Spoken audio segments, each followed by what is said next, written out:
ምት ይሰማናል አይደል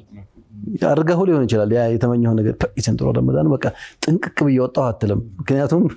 የመጉደል የባዶነት ስሜት መልሶ የሚጠናወተው ሰው አይጠፋምና ይሄንን ለማሻሻል ሳንወድ በግዳችን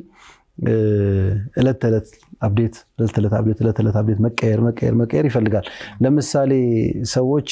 ሰሞኑን የሆነ ጭቅጭቅ ያየው ነበር ቁርአን ብዙ በቀራ አይደለም ተደቡር ባረገ ነው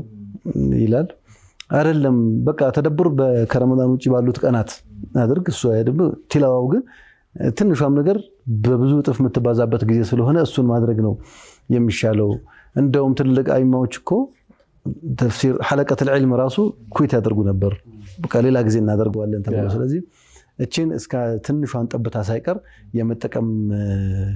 አንዳንዶች ደግሞ ኦፕሽን ያቀርቡ ነው በተደቡር ብዙ መቅራት እንዴት ነው